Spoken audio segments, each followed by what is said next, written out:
This is what I have made with the spruce. And as you can see, they are quite.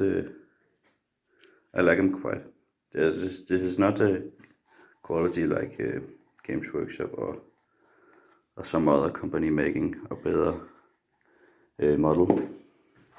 But as you can see that it quite look like something you can use. And that is what poorhammer is. It is just cheap quality plastic I have used, just like trash from the models, and melted it down with acetone, and when you do this, you can kind of make it like a bubble gum out of this, where it gets very soft, and where you can use it like to sculpt miniatures or Viking ships or monsters, or just what I've made for just like a beastman totem.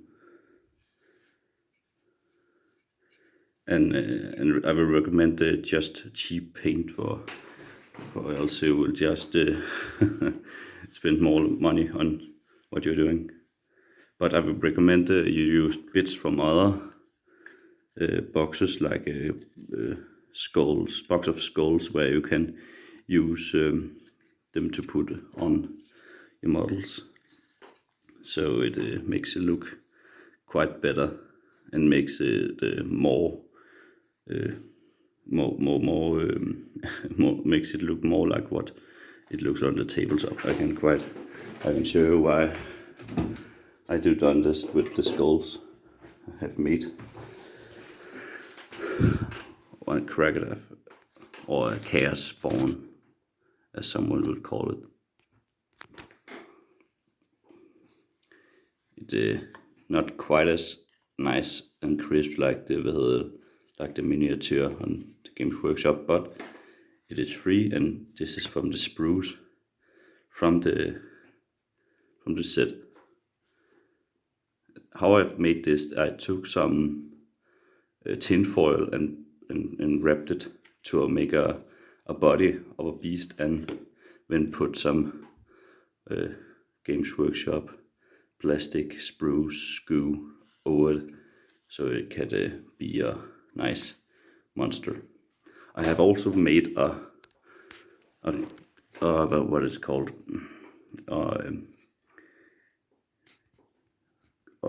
bloodthirster out of it. This one is made of cardboard,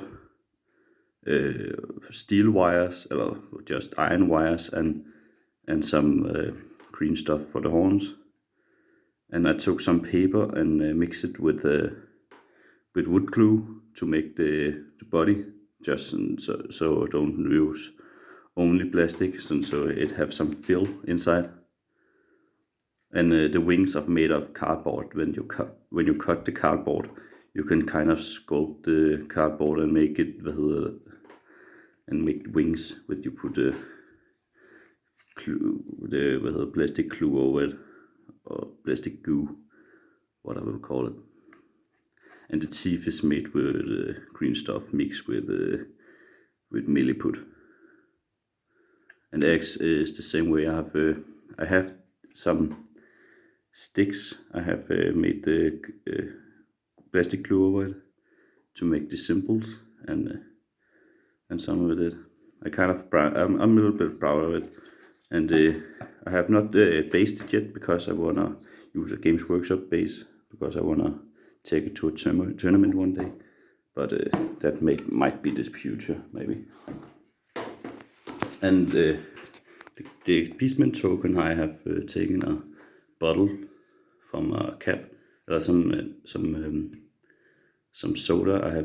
I've taken some of my friends and make it a Beastman totem. And what you can do with it too, I have made some crew capes. It would not be like when you use green stuff. It becomes kind of crude a bit.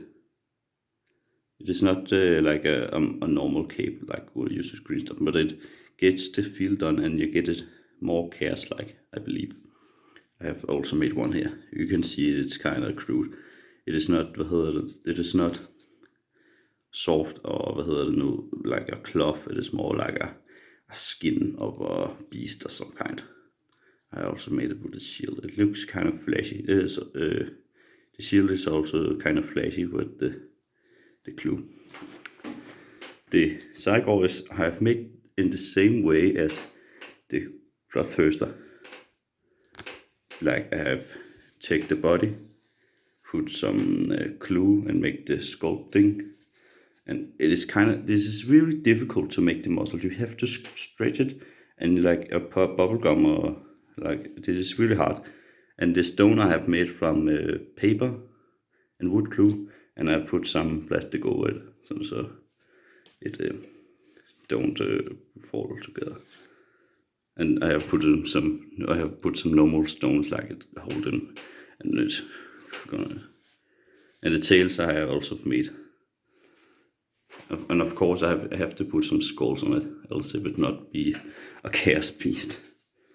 The Viking ship I have thought about making it to a war shrine or a chariot.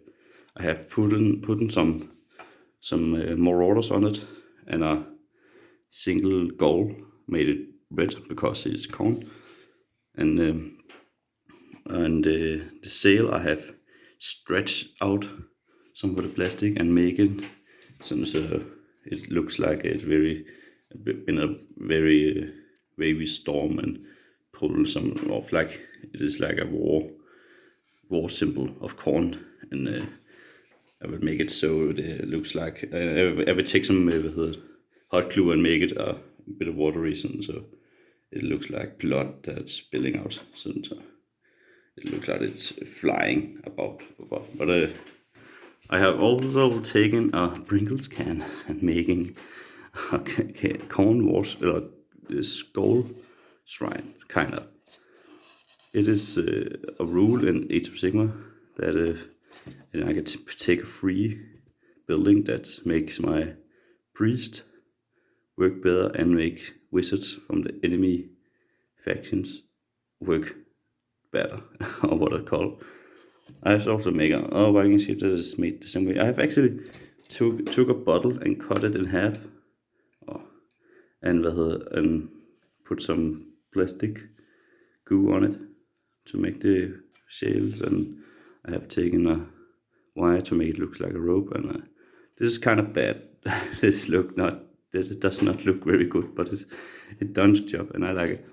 I have also made another chaos spawn and put in some bits from different sets.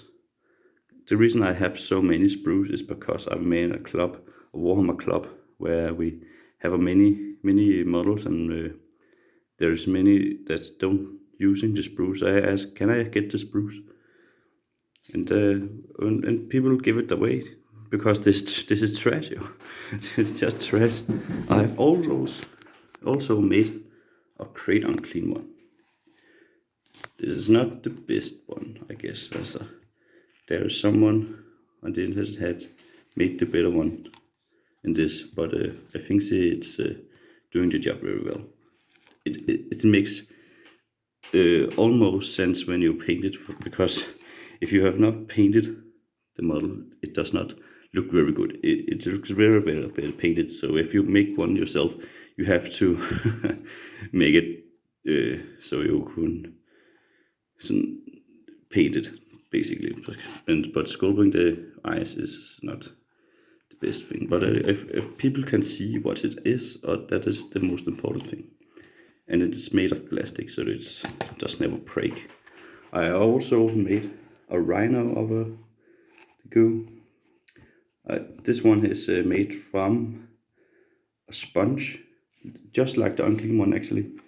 And I took the sponge and put some glue over it, and I have some steel round bolts, and put them around and sanded this in. Got some glue over it, since it looks like a gate to it. And I have some bits from the other set, some other sets one of my friends have to then give away and such. And I like it. I love this one. This is ugly, but I don't care. It's chaos. Chaos is supposed to be ugly. And I have to show what I'm using. I'm using some of my dad's wires. He gave it this to me because we have sheep and horses, and he has some wires left, so he gave it to me. And this is what acetone I use, wood glue. And I'm about to make a undead skeleton archer. This one is made with a glue gun, so I had to make the like the sprue crowns from one dude have made necrons out of spruce, and I thought that was quite funny, so I had to make it myself. And I'm still trying to make a zombie dragon, just like this, just like the other models. I'm trying to make it. Makes, if you paint it, it makes it look much better when it does not paint it. And I have some cut up spruce I have to melt up one day. Maybe not now, otherwise I have many spruce goo. And what is your best friend in spruce or sprue models? This is super glue. Is one of the best things you can use. And some universal glue have acetone in them actually, so it makes them a good friend for you if you want to make sponges to fill out the model. If you want to make rhinos, unclean ones, or other monsters, and big monsters with fill inside, and it works quite well. And you can use spires, or I don't know what, screws, and they are sharp, so you can make, like I've done here, some terrain with the sprue banners. I tried the scary ones indeed, but that is just what I've done with them. And of course, some of this you can mold. It is very hard to use because it is very bubblegum like, and I have used them. And that's why I have kept it. Acetone, you don't need to refill acetone. You need to refill it sometimes because it is sometimes resinigate and disappear. And sometimes you have to spill it, and be careful. Remember to get some air and wear some gloves because it's very is it basically acid, so be careful. Gloves and such. This is some of the paint we use in our club, and of course this is what I want to show the internet because I think it is I have made a very large collection of homemade cheap poorhammer models. And I want just to show what you can do with this sprue goo. Take care.